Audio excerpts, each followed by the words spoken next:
At the start of the movie, we see a group of people gathered for an auction. Among them is Kevin Caffrey, a thief and connoisseur, looking for things worth stealing.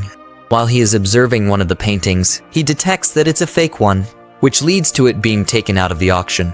When the auction begins, he spots a woman, Amber, sitting at the end of the row, who looks sad and worried. He gets closer and starts a conversation with her. Amber is there to auction off her father's painting to pay her hotel bills. They introduce themselves to each other and Kevin invites her to have coffee with him. When they meet for coffee, Amber reveals that she moved from London for a job. She asks Kevin what he does for a living, and he says he's a businessman. He also reveals to her that whenever he tells lies, he starts to blink. He then asks Amber about her hotel room so he can visit her. In the next scene, Amber is in her room, lying on the bed, reading, when she hears a knock. She goes to open the door, and behind it is Kevin, holding the painting she sold at the auction. They are later seen in bed together. Kevin tells Amber that he is a thief when she asks about how much he bought the painting from the new owner. She is shocked at first, but she accepts it in order to be with Kevin. She then gives Kevin her father's lucky ring and makes him promise never to lie to her. Elsewhere, Max Fairbanks, a snarky businessman whose company, TGUI, is going into bankruptcy, is going over how to save his company with his lawyer, Walter Greenbaum. Walter is exhausted as Max does not take the proceedings seriously and still spends freely, even asking to declare bankruptcy immediately without trying to budget so his assets are protected. He tells his wife, Letitia Fairbanks, that his company is in a technical procedure to disguise what his company is really going through. His wife is somewhat mad, but he calms her with a kiss. Kevin goes to a local bar that his Uncle Jack owns. He is there to see Amber, who now works as a waitress there. Kevin runs into his friend Berger and introduces Amber to him.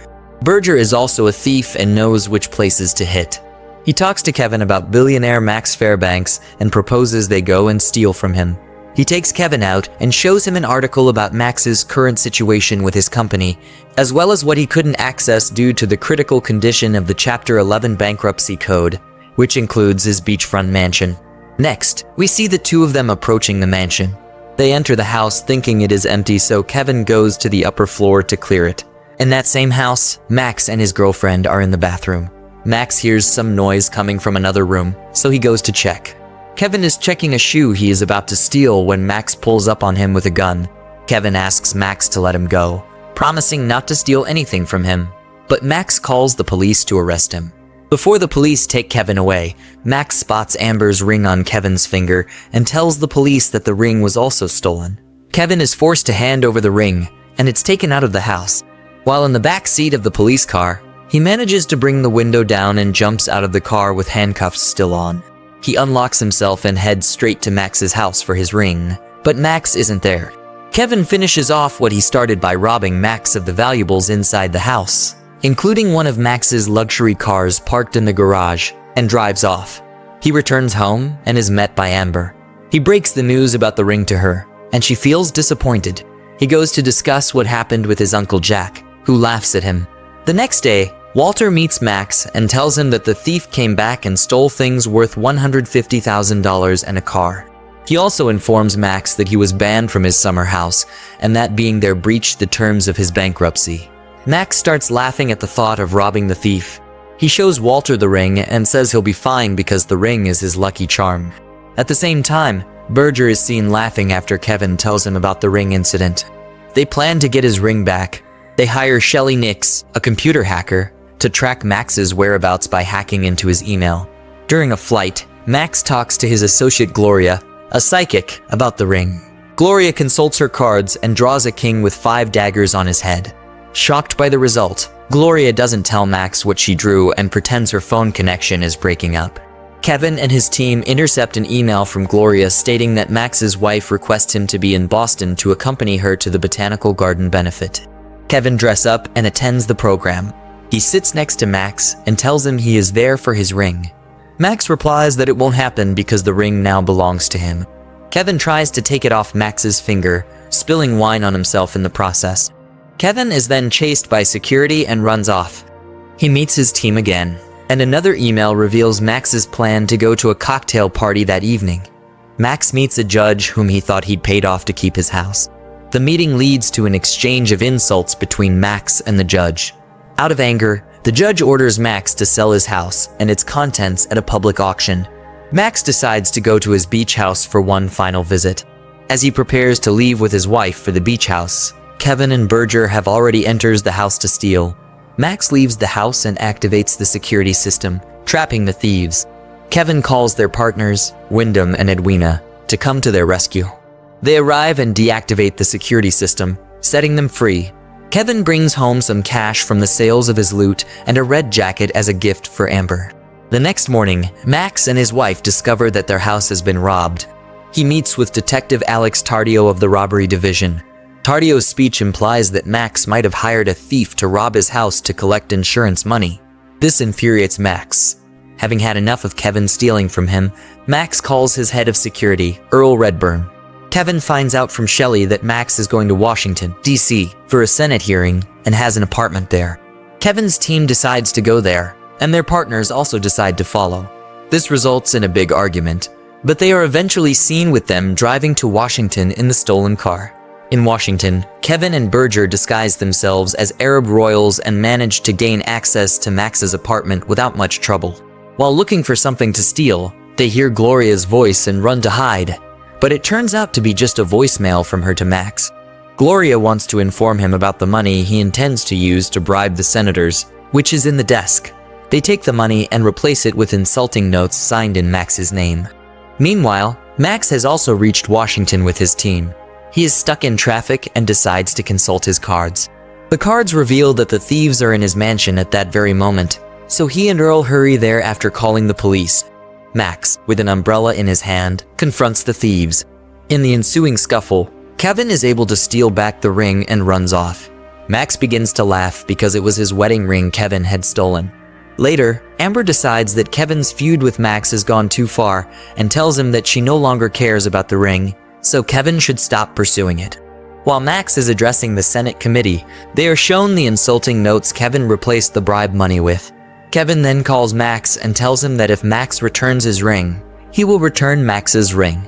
Max refuses and proceeds to curse repeatedly at Kevin on live television. To the senators and other viewers, it appears Max is speaking to them, which results in a very bad outcome for Max at the hearing. On the way back to his apartment in Philadelphia, Walter tries to advise him, but Max insults him, leading Walter to quit as his lawyer. Earl then reveals to Max that he was hacked, which is how the thief has been able to track his movements. Max plans to use this to his advantage. Kevin goes to Jack to find out where Amber is, and Jack tells him to stop robbing Max out of personal conflict and to forget about the ring. However, when Berger informs Kevin about Max's bankruptcy auction and how much the auction's valuables are worth, Jack decides he wants in on it too. Max gets a call from his wife, Letitia, about his behavior on TV, and she tells him not to come home. While at Jack's bar with a friend, Letitia sees Amber wearing the red jacket Kevin gave her. She follows Amber to the washroom and reveals herself as the original owner of the jacket. Amber tells her that Max stole the ring she gave to her boyfriend. Realizing they are both in the same situation, they come up with a plan. Meanwhile, Gloria, thinking about Max, draws the card again and still draws the same card. She approaches Max with the cards, and he draws the same card again. Realizing how bad things have gotten, she urges him to come clean, but Max still refuses to return Kevin's ring. Frustrated by Max's arrogant determination, she quits being his associate and goes to Tardio to hand over Max's company records. Before the bankruptcy auction, Letitia calls Max to wish him well and tells him she has sent a masseuse to massage him. While Earl monitors Kevin through his screens, Berger, Jack, Wyndham, and Edwina set their scheme in motion.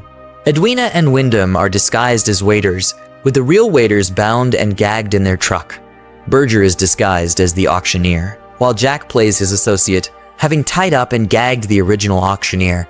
Shelley hacks into Max's security system. The crooks steal as much as they can and later flee. Wyndham plants smoke bombs to obscure their escape and calls the fire brigade. At 2 o'clock, Shelley plants a video of Kevin delivering a message to Max, saying he was being robbed without him even being there, on Earl's monitors.